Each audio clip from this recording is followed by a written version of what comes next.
E se você é investidor de fundo imobiliário, você com certeza já ouviu falar desses dois fundos que eu vou estar citando, que é do setor de logística, que é o XPLG 11 e o HGLG 11. Um da gestora ali da XP e outro da Credit Suisse. O HGLG tem mais de 10 anos de atuação no mercado, basicamente é um dos fundos mais famosos hoje e também tem várias críticas em relação a ele, principalmente minha crítica pessoal, tá ligado? Mas muita calma nessa hora, vamos conhecer um pouquinho sobre eles. Eu sei que essa comparação não é exatamente justa se fazer entre eles. Por quê? Por mais que os dois fundos imobiliários sejam do setor de logístico, eles são diferentes, tá? São de gestoras diferentes, tem tempo ali de idade da criação do fundo diferente, tem retorno diferente, tem patrimônio diferente, então é uma comparação ali mais meio que por cima, tá legal? Mas sejam muito bem-vindos a esse vídeo e hoje vamos estar comparando o XPLG11 com o HGLG11 e vem comigo. E vamos começar pelo começo, tá legal? Como que está o preço do HGLG11? O HGLG11 a gente vai ver um pouquinho mais dele, mas ele tem ali uma pegada um pouco mais volátil do que o HGLG, tá? E isso vai se justificar basicamente quando a gente olhar o seu relatório gerencial, porque o XPLG11 ele parte ali um pouco mais para o especulativo, tanto que ele costuma entregar mais resultado do que o HGLG11. Porém, a gente consegue ver ali que no último ano ele basicamente conseguiu aumentar o valor dele, tá? Tava ali um pouquinho mais de R$ 100 e hoje está em torno de 105. Lembrando que como ele é um fundo ali que tem uma pegada um pouco mais especulativa ali, quando eu falo esse especulativo, o que seria? É simplesmente você criar um imóvel do nada, construir esse imóvel e não ter já basicamente um inquilino. Então, isso que acaba acontecendo com o XPLG11. Tanto que em momentos ali de incerteza no mercado, o XPLG11 ele costuma ser bem mais volátil do que o HGLG11, tá? Porém, hoje ele está em alta. Já no caso do HGLG11, a gente tem um sério problema nele, tá? Quando a gente for estar olhando em comparação com o seu valor patrimonial. Porque historicamente o valor patrimonial dele está em torno ali de 147, 150 reais. E a gente consegue ver, olha, que são raros os momentos que ele fica abaixo desse valor, tá? Na casa ali dos 150 reais. Uma vez ou outra. Então, se você quiser entrar no HGLG, você vai estar tendo que comprar acima do seu valor patrimonial. Porém, se a gente for comparar com o último ano, ele teve uma alta maior do que o XPLG11, tá? Ele está com um acumulado de 5,12% e o do XPLG com 13, alguma coisinha ali, tá? Já aqui fazendo essa comparação aqui de liquidez diária, tanto com o XPLG com o HGLG11, o XPLG11 ele tem uma liquidez maior, tá? O seu último rendimento ali em comparação dos dois, o XPLG ganha, tá? Então o XPLG ganha no rendimento, ganha na liquidez diária, no dividendo yield, é claro que vai acabar ganhando também. Já no seu patrimônio, o HGLG é bem maior, tá? Ele tem 3,4 bilhões, enquanto o XPLG tem apenas 3,1, tá? Então, em questão de patrimônio líquido, o HGLG é maior. Já no seu valor patrimonial, o valor ali ele acaba não influenciando tanta coisa assim, tá? Por que eu falo? Porque vai ser simplesmente o número de cotas dividido pelo tamanho do fundo. Então isso a gente não pode levar em consideração. Porém, rentabilidade no mês a gente tem que levar em consideração que foi de 12,37 e o do HGLG foi apenas de 3,9. E o porquê que isso está acontecendo? Basicamente, todos os fundos imobiliários estão subindo, tá? Vamos voltar lá para o começo. Como que o mercado acaba precificando os fundos imobiliários? Basicamente com a Selic. Então, quando a Selic está subindo, os fundos imobiliários eles tendem a baixar, tá? Eles se tornam menos atrativos. Porque não vale a pena você, por exemplo, receber 8, 9% de um fundo imobiliário no ano, enquanto que a Selic está pagando ali 12, 13%, que é exatamente nesse caso. Porém, muitos especialistas já estão dizendo que já chegou no momento auge ali da Selic, que agora em diante vai se estabilizar e logo vai começar a cair. Com isso, o mercado começa a precificar outros ativos, tá? Tanto como ações e fundo imobiliário. E com o fundo imobiliário não foi diferente. Tanto que no último mês o XPLG subiu demais, o HGLG subiu demais. Em questão de todos os fundos imobiliários estão subindo, tá? Aqui no caso do seu PVP, o XPLG ele está mais atrativo ali olhando nesse indicador, tá? Por que eu falo? ele estaria ali tecnicamente com desconto de 7% em relação ao HGLG, tá? Isso significa que é bom, isso significa que é ruim? Isso vai depender muito do seu ponto de vista, tá? Lembrando, o HGLG, ele tem um sério problema que ele é sempre negociado muito acima do seu valor patrimonial. Então, se você quiser entrar nele, você vai precisar pagar um pouco mais ali do seu valor patrimonial. Lembrando que se você compra acima do seu valor patrimonial, pensando a longo prazo, não tem problema, porque você vai conseguir participar de emissões e com isso abaixar o seu preço médio. Então, hoje, qual dos dois eu tenho comprado? Os dois, tá? Porém, eu acabei comprando mais o XPLG da minha última compra.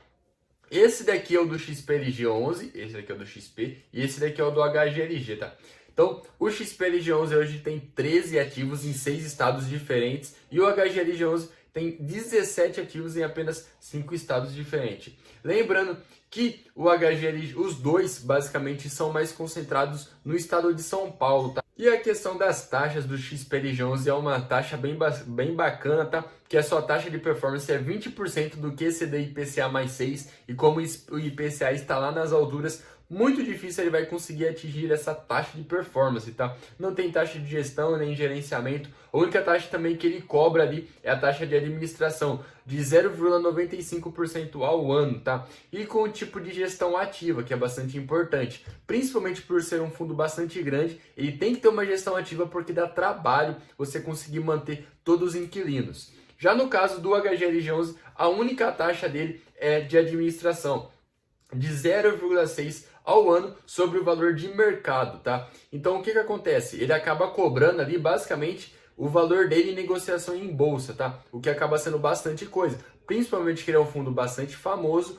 grande e tem um patrimônio gigantesco. Ele também não tem taxa de performance, nem gestão, nem gerenciamento, e o tipo dele de gestão é ativa. Gosto bastante do tipo de gestão ativa porque consegue acompanhar o fundo mais próximo, tá? E consegue ali antecipar alguns movimentos, principalmente quando o inquilino está saindo ou quando está tendo algum problema com os inquilinos. E hoje em dia, esse daqui é os indicadores do XPLG 11, tá? Então, basicamente, nos últimos 12 meses, ele pagou 7,55. A gente consegue ver que o setor de logística, ele tem um dividendo bem linear, tá? Ele vai aumentando ali com a sua revisão de contrato, porém aos pouquinhos. Então, desde a sua criação ali no ano de 2018, ele já pagou mais de 29%, tá? Então, é um bom retorno, tá? Na minha opinião. Já no caso do HGLG 11, a gente consegue ver que ele tem um retorno de quase 77%, tá? Muita gente vai estar olhando aqui, vai estar falando, nossa, 77% em 10 anos é pouco? No yield, sim. Porém, a gente vai olhar um outro indicador que seria o seu valor patrimonial. Tanto que eu vou estar dando uma palhinha aqui de um relatório gerencial no passado. O HGLG já citou, se você fosse cotista desde o começo, participado das emissões e reinvestido seus dividendos, você basicamente teria um retorno ali de mais de 400% somente com o fundo HGLG 11, tá? Então, fundo imobiliário, ele tende a dar um excelente retorno quando você reaplica os seus investimentos, quando você participa das emissões e continua investindo, tá? Então, essa que é a grande ideia. Porém, aqui olhando nos seus últimos 12 meses, ele pagou mais do que o XPLG, tá? O XPLG 11 pagou 7 e pouquinho, ele pagou 9,48. E o porquê disso? Não sei se vocês vão conseguir ver aqui, ó, mas basicamente teve uns meses que ele pagou demais, tá? E o porquê que isso acontece? Quando ele é um fundo muito grande, acontece uma reciclagem ali do seu portfólio, que ele costuma vender imóveis e acaba comprando outros, tá? Então, esse último pico aqui que deu, na época foi acho que 3,30, até fiz um vídeo aqui no canal, foi basicamente porque ele vendeu um ativo, tá? Então, por isso ele distribuiu tanto dividendo em um único mês. Aqui a gente vai fazer uma comparação rápida. É claro que não é uma comparação justa, porque o XPLG 11 ele é muito novo em comparação com o HGLG 11, tá? Então, basicamente, em junho de 2018, ele custava ali menos de R$100. E hoje está custando ali na casa dos 113, 118 reais. Já no caso do HGLG 11, ele tem um histórico muito maior. Tanto que aqui no seu valor patrimonial do ano de 2016 até agora, ele nasceu ali na casa dos 100 e hoje está custando ali na casa de R$150, tá? Lembrando que no último ano ele aumentou o seu valor patrimonial, principalmente pela alta do IPCA, tá? Então acaba tendo uma correção ali. Lembrando, galera, imóvel costuma se valorizar. Lembra que seu tio lá costuma falar para você, ó, compre terreno, compre casa que você não perde? Com fundo imobiliário é a mesma coisa, tá? Você costuma comprar um imóvel, ele costuma se valorizar ao longo do tempo, tá? Porque terra é um ativo escasso, então não tem simplesmente como você criar um galpão logístico do zero, tá? Ali você precisa comprar uma terra, e se não tem mais terras para vender, costuma se valorizar. E aqui, não sei se vai dar para vocês enxergarem direito, porém eu vou estar dando um zoomzinho aqui, né, para facilitar a vida. Mas basicamente o que eu queria mostrar para vocês é que os dois fundos são muito grandes, são muito bem geridos e possuem excelentes inquilinos, tá? O XPLG possui a Leroy Merlin, o Pão de Açúcar, Renner, a Betwin, que seria Lojas Americana, Mobile, e entre outros, tá? Então, os dois fundos, eles possuem grandes inquilinos, vários inquilinos que acabam trazendo uma diversificação e uma segurança maior para os cotistas. Ele também possui essa parte aqui de especulativo que eu já expliquei um pouquinho no começo do vídeo, que costuma trazer um risco maior para o fundo, porém com risco maior costuma trazer um retorno maior. A gente tem que sempre lembrar disso. E também possui a parte de revisional dos seus contratos, tanto com GPM como IPCA, e também possui revisional em vários anos, tá? E o vencimento dos seus contratos, a grande maioria tá para 2025 para mais. Já no caso do HGLG 11, a parte ali do seu revisional de contratos acontece a grande maioria nesse ano, tá? Já aconteceu na maioria dos contratos. E lembrando que ele também tem 27% de atípico, tá? Isso que é bastante importante. E a classificação dos seus setores de atuação, que isso é uma coisa bastante interessante do pessoal trazendo no seu relatório. Seria basicamente que ele tem ali uma parte ali de 17% de AAA, que seria de excelente qualidade, depois de 2A, que seria de boa qualidade, depois de A, depois de B e C. Então, ele, querendo ou não, é um fundo imobiliário que tem uma qualidade maior. E o mercado acaba precificando isso no seu valor. Então, ele sempre é negociado acima do seu valor patrimonial. Então, quando eu comprei ele acima do seu valor patrimonial e depois tive que ir aumentar minha posição aos poucos, tá? Então, você não consegue simplesmente pegar uma promoção do HGLG. Então, é isso aí. Espero que vocês tenham gostado desse vídeo e não se esqueça, XPLG é um fundo imobiliário que contém um pouco mais de risco, tá ligado? Então o seu preço é volátil, então ele também costuma ser negociado abaixo do seu valor patrimonial, principalmente em momentos de estresse no mercado. Porém, você consegue aproveitar esses estresses para estar comprando ele com desconto. Já no caso do HGLG 11, esquece. Pode cair o mundo. Esse fundo não é negociado no seu valor patrimonial jamais, tá? Em raras ocasiões, tá? Só se acontecer uma outra crise gigantesca e jogar o preço lá para próximo do seu valor patrimonial. Porém, o HGLG 11 é um excelente fundo com excelente retorno, excelente administração, então vale a pena pensar em colocar em carteira. É claro que você tem que analisar ali o que você já tem em carteira hoje e também tomar cuidado para não comprar ele muito acima do seu valor patrimonial. Porque se você comprar muito acima do seu valor patrimonial, vai demorar um pouquinho para você conseguir abaixar o seu preço médio ali participando das emissões. Então é isso aí. Valeu e até a próxima.